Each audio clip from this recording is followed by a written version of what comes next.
noticed a rummy thing about life, Jeeves? No, sir. Just when you're feeling at your most braced about things in general, something always comes along and gives it you in the neck. Very true, sir. Still, there you are, I suppose. Well, dash it, Jeeves, I know you're disappointed. No, sir. I wanted to go to Cap-Tontine too.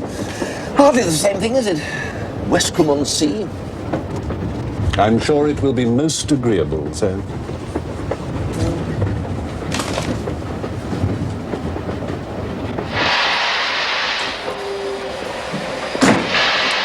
Mind the doors, please. I mean, what can an Agatha want, Jeeves? I could not say, sir. Not like her to lash out on a telegram to me. Indeed not, sir. The last time she sent a telegram, it was to a dog. A dog, sir? Yes, I was looking after Macintosh for her, and the poor chap had gone off his feed. She sent a telegram from the south of France saying, eat up your nice food and Mummy will be back on Tuesday. Did the animal's appetite improve, sir? Not noticeably. We let the telegram there.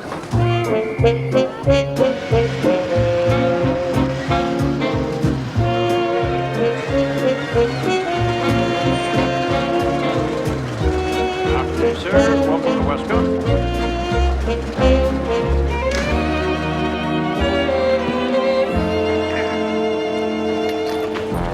Ah, Bertie, at last. You look very unhealthy. Hello, Aunt Agatha. Westcombe will be good for you. So much better than spending your time in stuffy London nightclubs. Yes, but... Come along, Bertie. Now, Bertie, I have met just the girl I should like to see you marry. But I don't want to get married. Her name is Aileen Hemingway, a nice, quiet girl. Oh, so different to those bold girls one meets in London nowadays. But I like bold girls. Stop interrupting, Bertie. Her brother is curate at Chipley in the Glen in Dorset. We've become great friends. But I'm young, and he tells me that they're connected to the Kent Hemingways. I want to enjoy life. You should be breeding children, Bertie. I say, dash it, Aunt Agatha. Oh, be quiet, Bertie. Ah, here they are. Aileen, dear, Sydney, I want you to meet my nephew, Bertie Wooster. Such a surprise. I had no idea he intended coming to Westcombe. How do you do, Mr. Wooster? How do you do? Welcome to Westcombe-on-Sea, Mr. Wooster. Welcome, welcome. Oh, thank you. Yes. Sydney, doesn't Mr. Wooster remind you of Canon Blenkinsop, who came to Chipley to preach last Easter? Yes. Yes, the resemblance is most striking. The Hemingways have kindly offered to show you Westcombe, Bertie.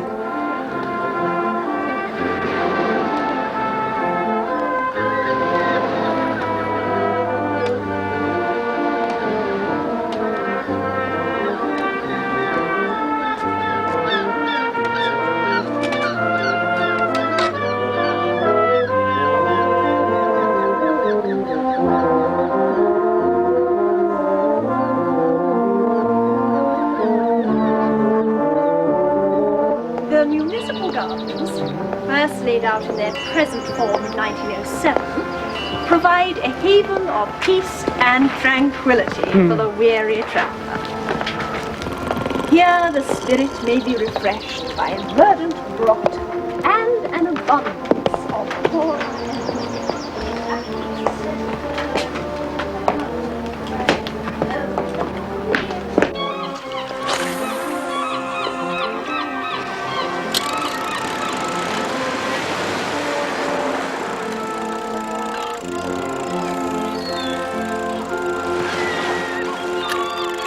I may well be for it this time, Jeeves. I trust not, sir. I mean, I don't pretend to be Sherlock Holmes or anything, but I took one look at this Aileen Hemingway and I said to myself, Bertie, that girl plays the organ in the village church. An ear for music is often a blessing in whiling away the long winter evenings around the family hearth, sir. There isn't going to be any whiling, Jeeves. Not with me and Miss Hemingway, there isn't. Very good, sir. Have you ever seen a floral clock, Jeeves? I've not had that pleasure, sir. No, well, don't. Have nothing whatever to do with floral clocks. If a friend says just one more floral clock can't do you any harm, be firm. I shall do as you recommend, sir.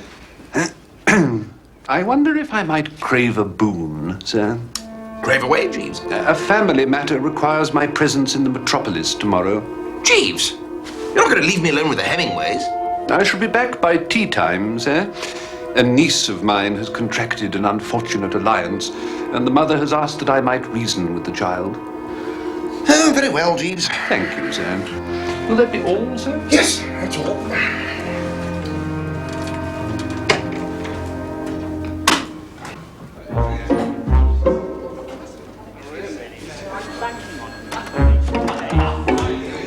Sydney, have you got the kite? Why, Amy, there's Mr. Wooster. What ho, Reverend? What ho, Miss Hemingway? Mustn't keep you.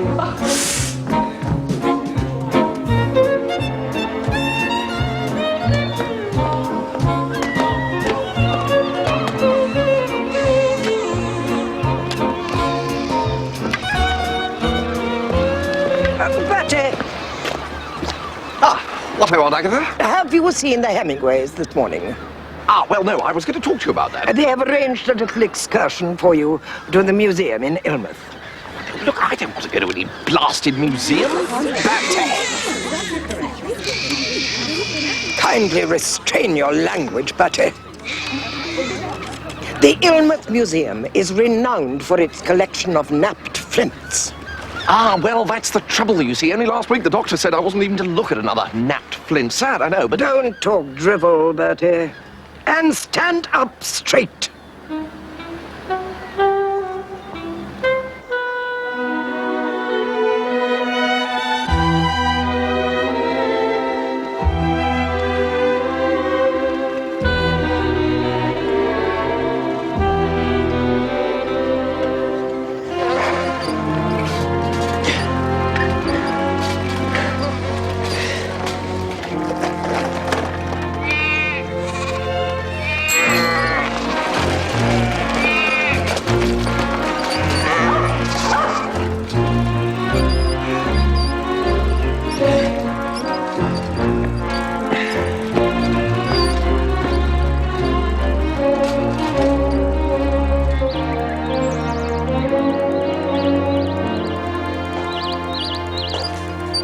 My word, Eileen. What a splendid collection of arrowheads. A collection of flint arrowheads found by Mr. George Foster in his garden in Little Ilmouth, presented to the Ilmouth Museum by his widow, Mrs. Maud Foster, on the occasion of their wedding anniversary, October 1922. What a romantic story, Mr. Wooster. Yes.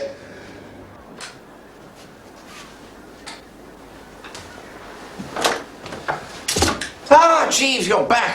Thank heavens, I thought I was going to be left on my own forever.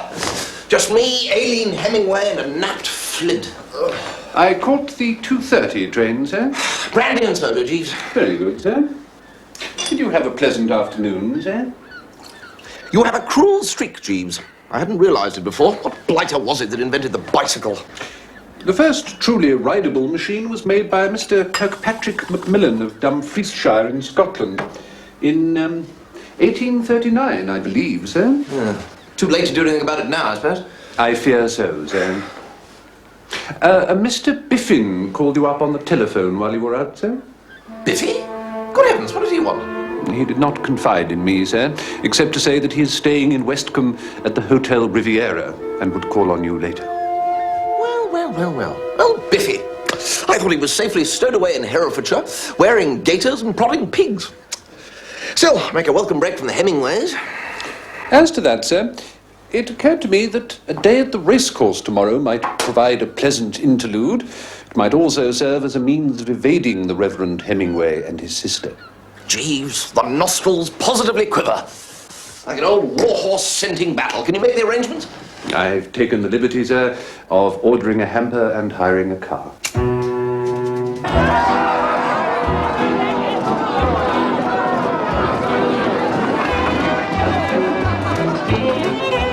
Well, this is the life, eh, Jeeves? Most agreeable, sir. Now, you wouldn't get this in on team, Jeeves. Oh, by the by, I didn't ask you how you got on with your niece yesterday. Not well, I fear, sir. The young suitor with whom she had become embroiled seems to be not so much inappropriate as missing. He has jilted her, sir. These young chaps, Jeeves. Very true, sir. Anyway, what about Blue Bottle for the next? I think not, sir. The animal was standing at 6s at last night's call-over and has since lengthened to 15 to 2. So it seems likely that something untoward is known. Banana fritter? A much more attractive proposition, sir. A very lively creature, I'm told, and although somewhat light-boned, not lacking in stamina. Right. A fiver on the nose on banana fritter then, Jeeves.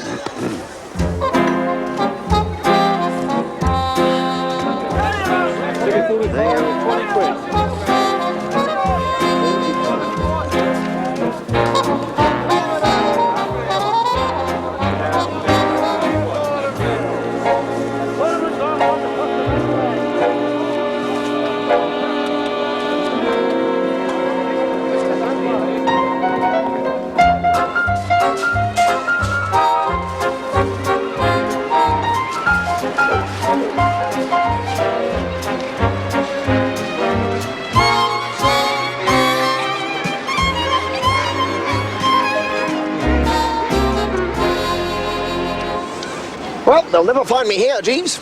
I trust not, sir. No, Jeeves, after yesterday's splendid day at the races, I feel lucky. Are you, quite comfortable, sir? As you know, Jeeves, I jolly well am, yes. This might catch on. In that case, I shall return to the hotel, sir, and continue with our ironing. Oh, did we ever hear from Biffy again, Jeeves? Mr. Biffin? No, sir. Yeah, probably forgotten all about it. Biffy's got the worst memory you've ever come across, Jeeves. Compared with Biffy, I come out as one of the 10 great minds of modern times.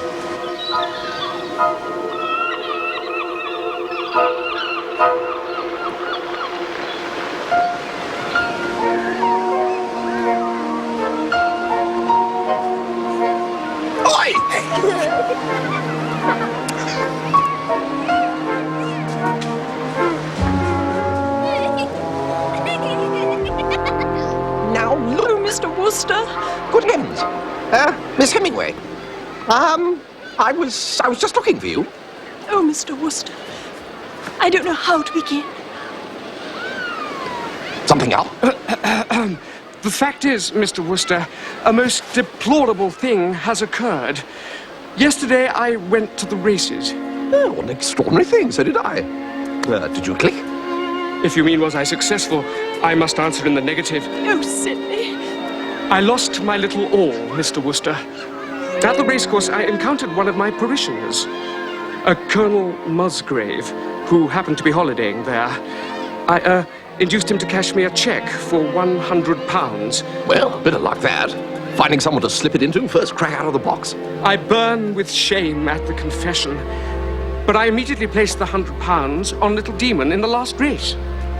Little Demon? Little demon. I say, you did have a day out. The most lamentable feature of the whole matter is that I have no funds in the bank. Oh, my dear chap, well, say no more. If you'll just dig me out of here. Oh, yes. Careful.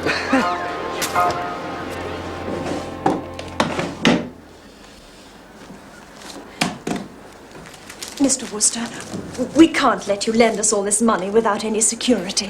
Oh, No, I insist. You don't know us. We might be the most dreadful confidence tricksters. no, really. No, I insist. My pearls. I don't know what they're worth. They were a present from my poor father. Now, alas, no more. But I know they must be worth ever so much more than the amount we want. Oh, no, Dashy, look, there's no need for security. I mean, that sort of rot. No, I'm only too happy. Mr. Wooster, we appreciate your beautiful, heartening confidence in us, but we cannot permit this. There. If you could just give me a receipt, as a matter of form. Receipt, yes, of course. Shall I? Oh, right, yes.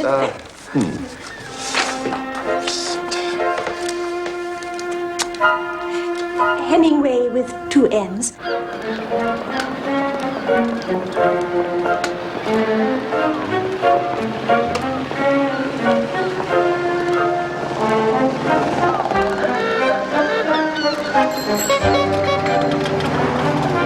Biffy?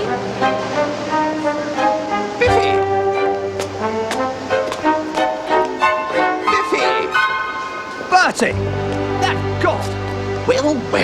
believe me, Bertie, I'm lost.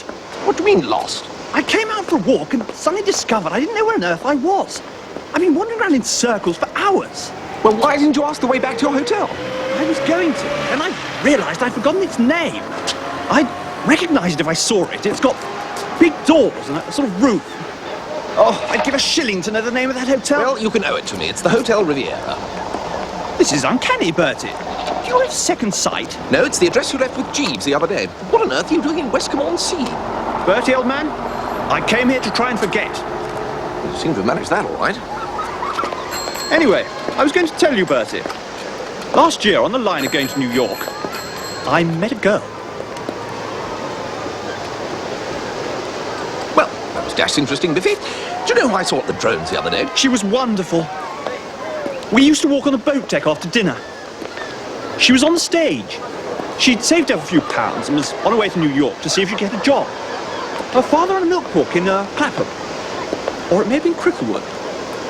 At least there was either a milk walk or a boot shop. Yes, well, easily confused. But what I'm trying to make you understand is she came of good, sturdy, middle-class stock.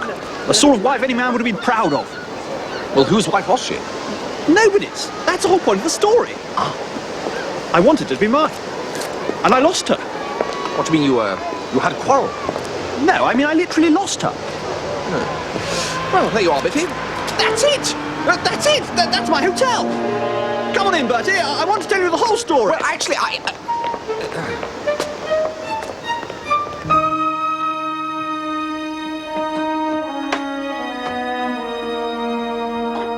shall wear my pearls, Thompson. Yes, madam.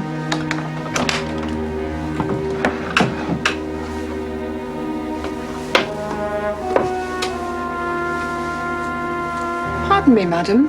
Have you moved them?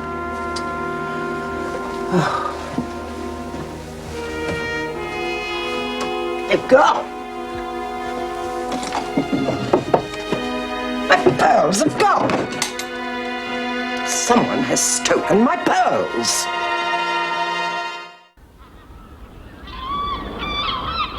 I hold you responsible, Mr. Bellwether. You are responsible for employing your staff. You are responsible for their honesty, or lack of it. We can handle this discreetly, Mrs. Gregson. The staff will be searched. There's no reason to call the police. The police have already been called. Something has to be done.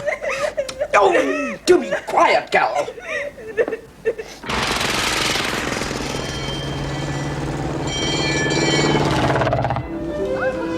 Telephone's Mrs. Chumley Bassett. The last I ever saw of her was in the customs sheds in New York. We were behind a pile of trunks, and I just asked her to be my wife, and she just said she would. When a most offensive blighter in a peaked cap came up to talk about some cigarettes he'd found in the bottom of my trunk. It was getting pretty late by then, so I told Mabel to go on to her hotel, and I'd come round next day and take her to lunch. And I haven't set eyes on her since. You mean she wasn't at the hotel? But probably she was, I don't know. You don't mean you never turned up? Well, to put it in a word, by the time I'd done half an hour's heavy explaining about the cigarettes, I'd forgotten the name of the hotel. Well, that's all right. You could make inquiries. No, I couldn't make inquiries. Fact is, I'd forgotten her name. Oh, no. Dash it, how could you forget her name? Besides, you told it to me a moment ago. Muriel or something. Mabel? It's her surname I'd forgotten. No, but half a second. You must have told her your name. She could trace you. Exactly. She knows my name and where I live and everything.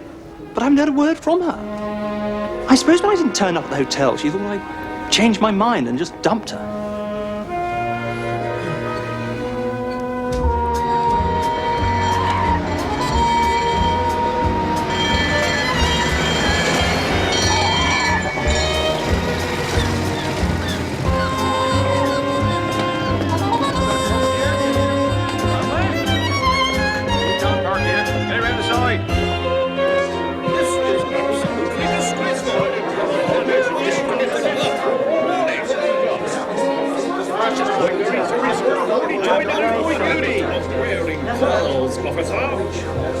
Superintendent, I am a taxpayer.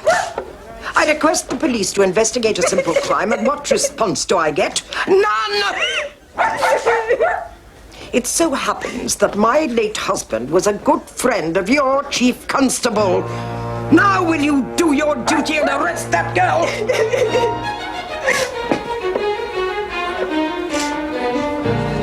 Extraordinary ruckus going on out there, Jeeves.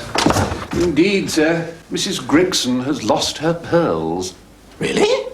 Pearls, eh? That's a bit of a coincidence. Sir? Well, the Reverend and his sister leaving her pearls with me.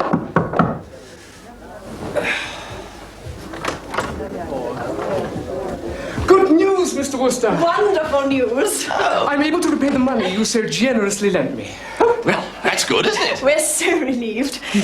If you could just let us have my pearls back now. For which we hope to receive. Of course. Jeeves, the pearls. So, had a bit of luck, eh? Not on the GGs, I hope. There you are. Thank you.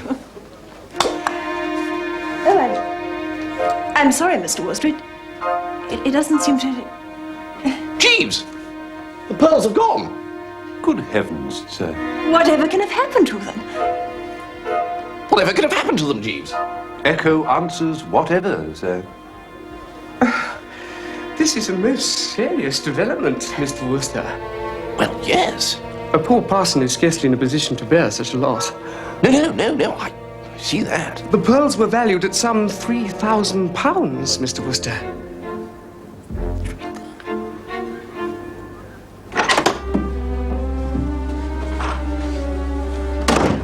Ghastly coincidence, Jeeves. Aunt Agatha and I both losing pearl necklaces. Not entirely a coincidence, sir.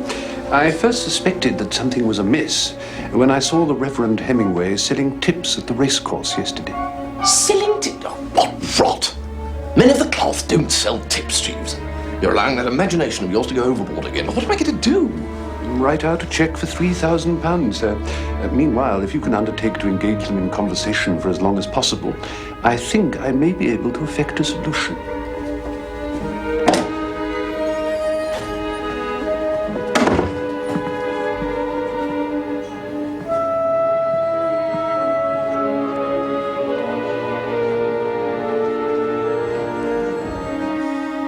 Ah, Mr. Wooster, I trust you have searched the inmost recesses of your heart. Yes, I bally well have. And the inmost recesses of my bank account. I'm sure you will find your reward in heaven. No chance of anything a bit earlier, I suppose.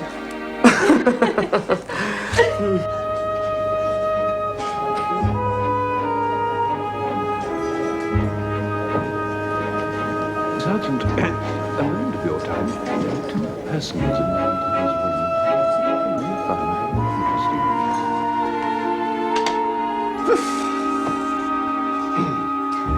Oh, Mr. Wooster, I feel so guilty. You have shown an humble and contrite heart, Mr. Wooster. Well, it's what we Woosters are known for. Oh, and don't go. Oh, we must, Mr. Wooster. Are you sure you won't have a snifter? I have to get back to my flock by tomorrow. Well, shearing time, is it? It's amusing, Mr. Wooster. Jeeves, I was just saying the Hemingways want to stay for a drink. We really have to go. You're forgetting your jewel case, Miss Hemingway. No, it's only an empty box. Nevertheless, miss. Now we really must go. Ah, Mr. Hemingway, I believe. If I might suggest a course of action, Sergeant, I think you may find it worth your while to examine the contents of that jewel case. Yes. Well, it's empty. Just an empty box. Well, just take a look, then. All right, allow me in. What's going on? Jeeves! It's the pearls! All right, Soapy. The game's up. Oh, God. I told you he couldn't be as gormless as he looked. You'll be charged with fraud, obtaining money by deception, and the theft of a pearl necklace, the property of Mrs. Agatha Gregson. But I mean, these are Aunt Agatha's. I took the liberty of abstracting them from Miss Hemingway's luggage, sir. Yeah, that's illegal, that is. Come along, you two. I'll have the law on you, leading a girl on like that. Come along. Don't worry about this one, you said. It'll be No need easy for that this now. one. You said, thank you, I can walk quite well on my own. You never listen to quietly me. now. I said, Let me get this straight, Jeeves. They'd stolen Aunt Agatha's pearls and then stolen them again from me. Indeed, sir. The Reverend Hemingway is a well-known confidence trickster known as Soapy Sid. He and his wife work their way along the south coast every year. Wife? What wife? The lady calling herself Aileen, sir. Ah, well, I think you may be wrong there, Jeeves. Aileen Hemingway was keen to marry me, remember? Mrs. Hemingway was the woman responsible for removing the pearls from their case while you were writing a receipt for her, sir. Good Lord. Good Lord. I mean to say, good Lord, Jeeves. Well, I shall enjoy this.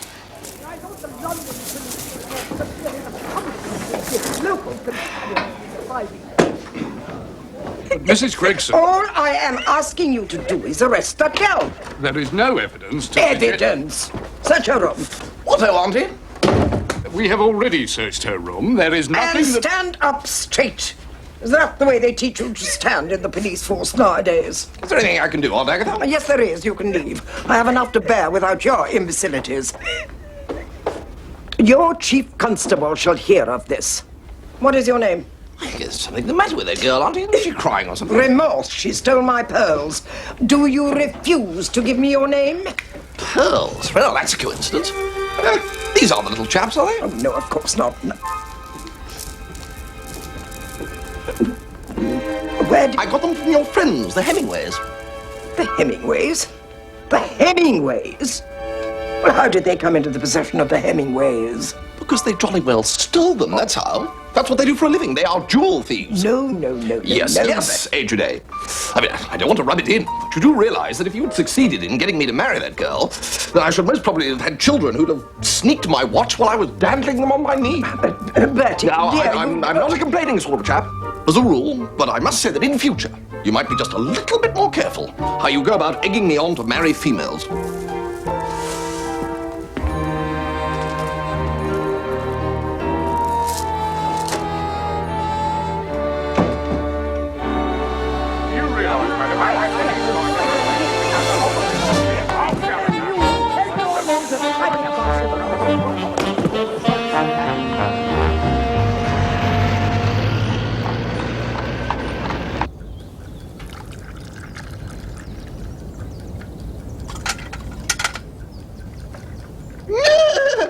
Sir?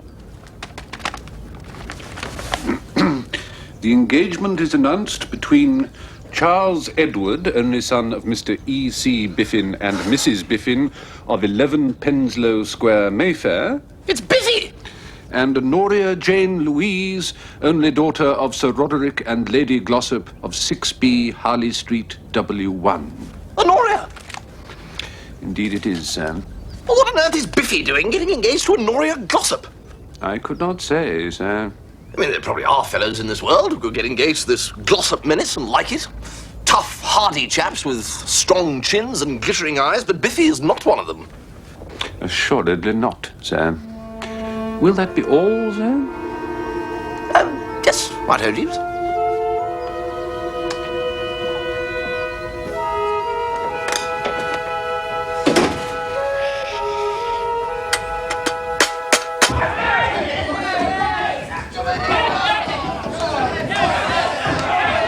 So, Biffy, congratulations in order, I hear. Thanks. Bertie?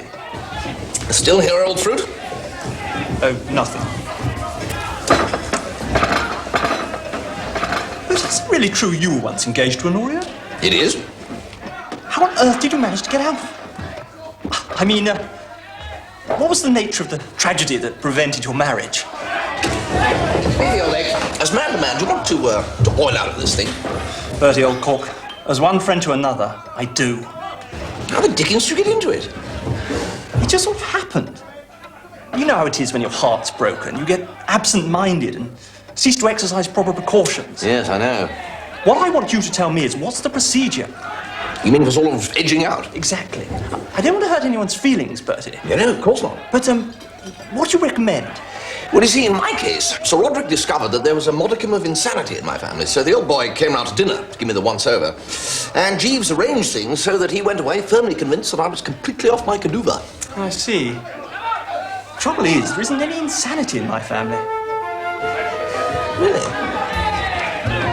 Just my luck. And I've got the whole Glossop clan coming to lunch with me tomorrow. Probably want to test me the same way they did you. What, the whole tribe of them? Honoria too? The whole boiling of them. Good Lord. Look, Biffy, I tell you what, I'll roll up to that lunch. If he finds out that you're a pal of mine, he might well forbid the banns right away. Something in that. Awfully sporting of you, Bertie. Well, when it comes to helping a chum, we Woosters have no thought of self. Meanwhile, I'll consult Jeeves. He's never failed me yet.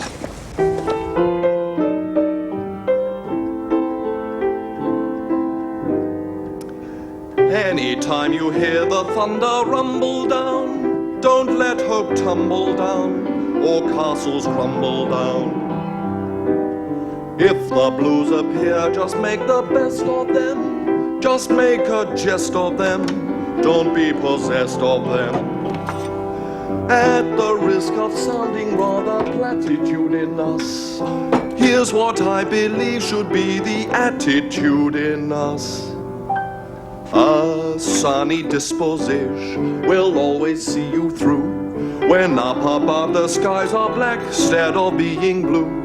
Mr. Trouble always makes our faces long, but a smile will have him saying so long. Do you know what I look for in a song, Jeeves? Not precisely, sir, no. I have often speculated. A spot of philosophy, Jeeves. Something to make you think. Just you listen to this. It really doesn't pay to be a gloomy pill.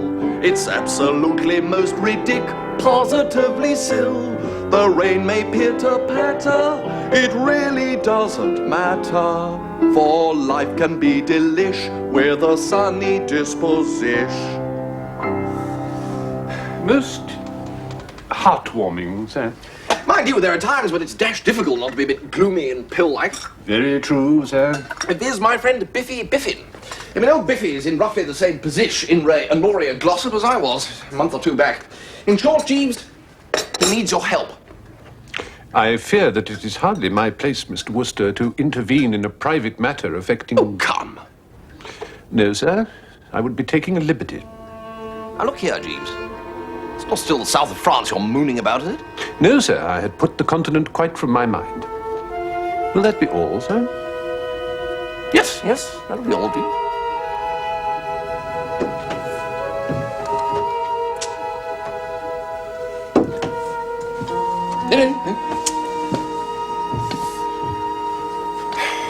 It's Biffy, isn't it? What have you got against old Biffy? I'm sure Mr. Biffin has many fine qualities, sir. Very well, then. If you're not going to chip in and save a fellow creature, I suppose I can't make you. You're going to look pretty silly, though, when I get old Biffy out of the soup without your assistance. I shall try to bear up under the shame of it, sir. Yes, well. Right, well, I'm getting back into that sitting room now, Jeeves, and I'm going to put in some pretty tense thinking. Very good, sir. Shall I wake you at 6, sir? Yes. No, Jeeves. There will be no need. The brain will be racing. As you say, sir. Yes, well then. I mean, the Wooster grey matter has been well and truly racked, Tuffy. You've got to come up with something pretty brilliant, otherwise poor old Biffy is definitely for the high jump. He'll probably forget to turn up at the wedding anyway. True. Do you remember the time he forgot his name and had to go and look it up in the club register? That's right, and nobody would tell him what letter it began with. I see Bertie. Barmy, what are you up to? Nothing. I say, Bertie, do you like flowers? I like nothing better, Barmy. Why do you ask? Well, would you like to smell my buttonhole, then? Not particularly, no. Oh, go on. It's special. Oh, very well. But you'll have to stand now. Yeah. Right. Would you like to smell my buttonhole, Bertie? Yes, you've said all that. Oh, all right. Well, smell it, then. I forgot to fill it up. Hang on a minute. This is what I love about Barmy's wheezes. Good one, is it? Terrific. I think I'll toddle off home. Oh, no. You simply have to see this. Right. Bertie, would you like to smell my no. Would you like to smell the buttonhole? Yes. Well, smell it, then. That's very nice, Barmy. Thank you.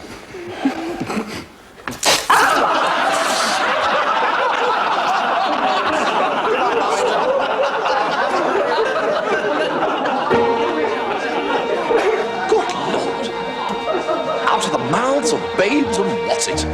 Balmy old thing.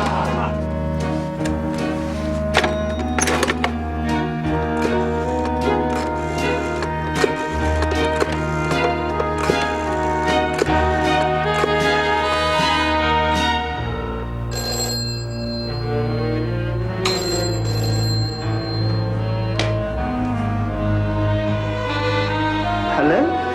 Biffy, I just want you to know that your troubles are at an end.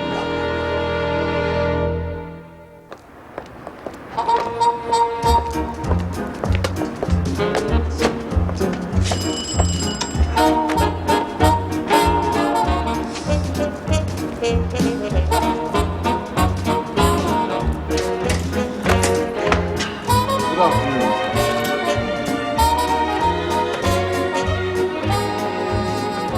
Mr. Bertram Wooster, sir. What ho, what ho, what ho? Bertie! Biffy, do you like flowers? Eh? Smell this. What the devil are you doing? I'm wet. Calm yourself, Biffy, old egg.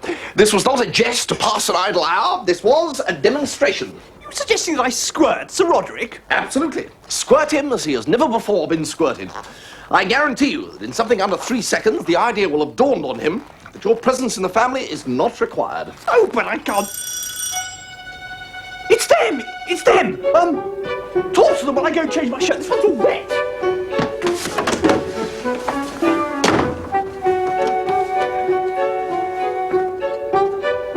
Sir Roderick and Lady Glossop and Miss Honoria Glossop.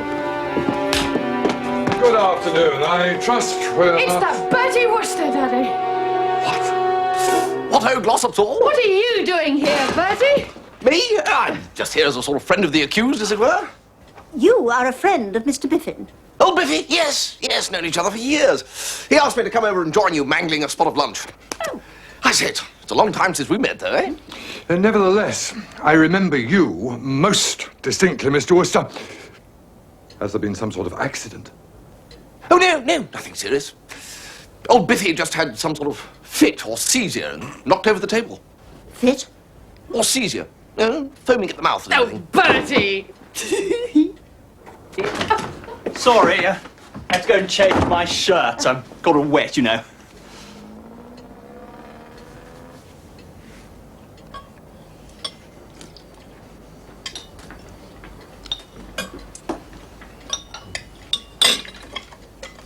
Are you working, Bertie? Working? The last time we met, Mr. Wooster, you told me you were thinking about getting a job. Oh, yes, well, still thinking. Still thinking away. Ah.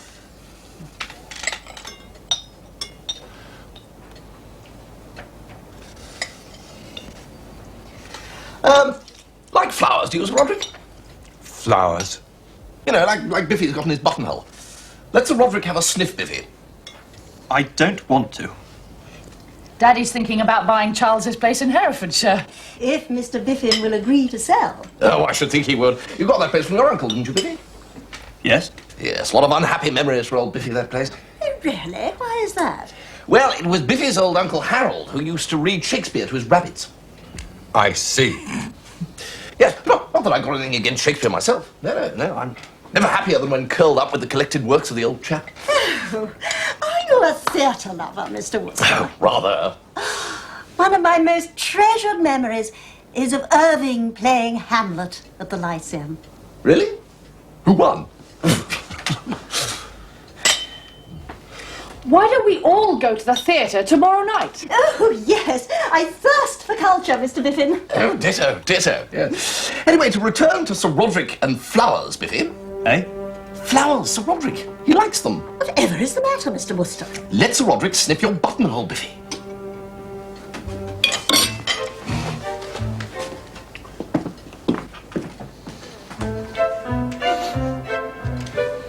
Go on, Biffy, do it.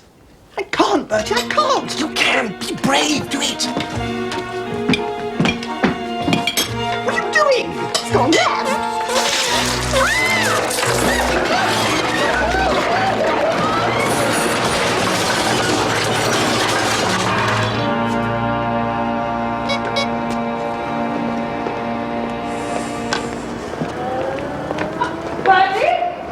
Bertie?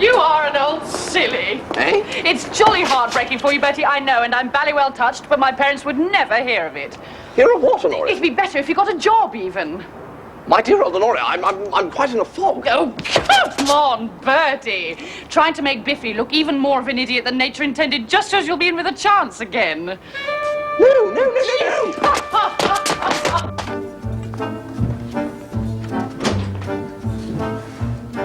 They make a nice display, don't they, sir? Don't talk to me about flowers, Jeeves. I now know how a general feels when he plans some great strategic movement and his troops let him down at the 11th hour. Biffy would not squirt the squirter, Jeeves. A somewhat vacillating young gentleman, Mr. Biffin, sir.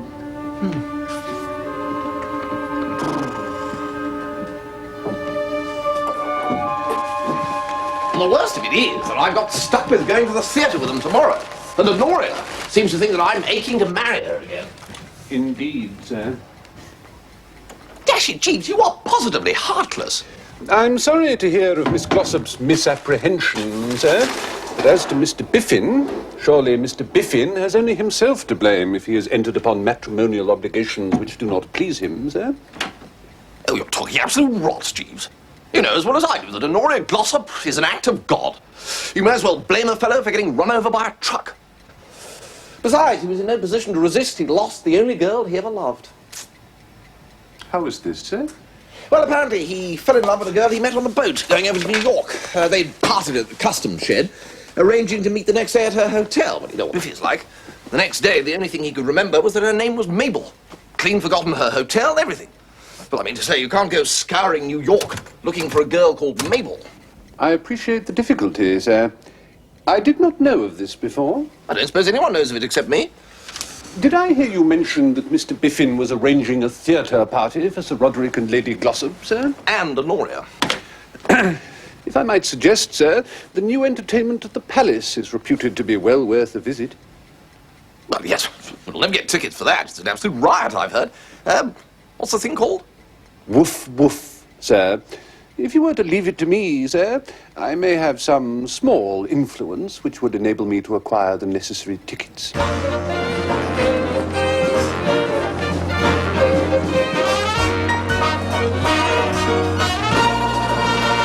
But he's traveling incognito because he smuggled his St. Bernards through the customs, and they're on his trail. How romantic. I'd do anything for a man with a St. Bernard.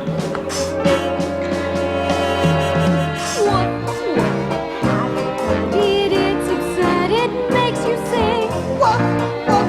It's for darling, that the starling from the wing. It's the call of nature to lovers every day. It'll make you rate your movie hero down to 0. Woof, woof. It comes sounding through the pounding of your heart. Woof, woof. Doting mothers can't keep lovers far apart.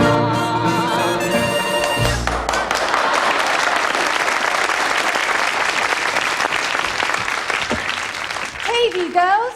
Here comes Lady Ermintrude. Has she got anyone with her? Anyone with a St. Bernard? I didn't see any St. Bernard, but she's got a man with her.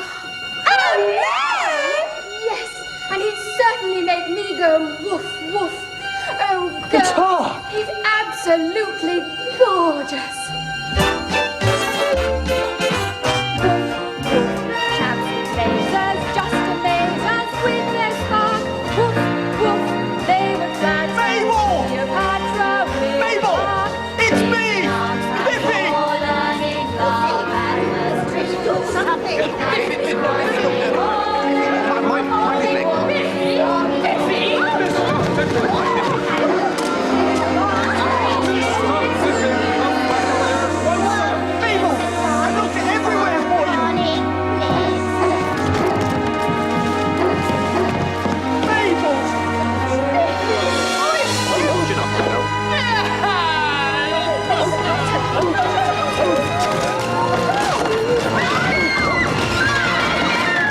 Right across the orchestra pit. That all sounds highly satisfactory, sir. Did you know Mabel was in the show, Jeeves? Oh, yes, sir. I happen to be acquainted with the future Mrs. Biffin. Ah, so you know all about that business in New York? Yes, indeed, sir. It was for that reason that I was not altogether favourably disposed towards Mr. Biffin. I mistakenly supposed that he had been trifling with the young girl's affections. But when you told me the true facts of the case, I endeavoured to make amends. Well, he certainly owes you a lot, Jeeves. But how'd you come to know the girl in the first place? She is my niece, sir. Good heavens, Jeeves. Yes, indeed, sir. Is that the doorbell, Jeeves? It certainly gave that impression, sir. Who could that be at this time of night? I shall endeavour to ascertain, sir.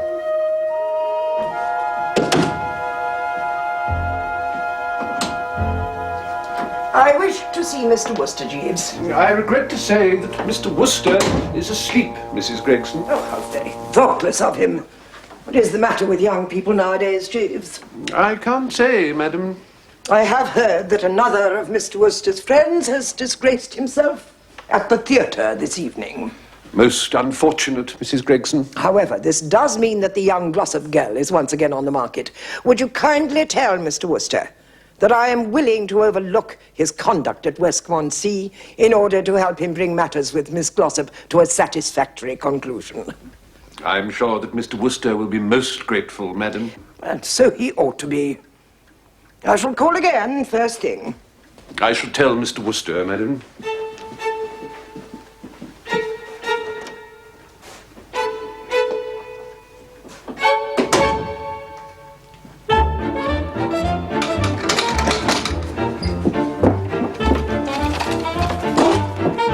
That was Mrs. Gregson's, I heard, Jeeves, hence the pack.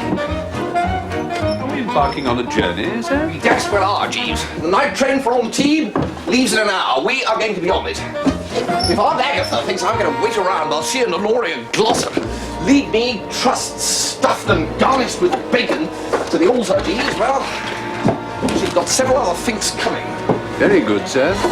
If you will allow me to complete the packing, sir.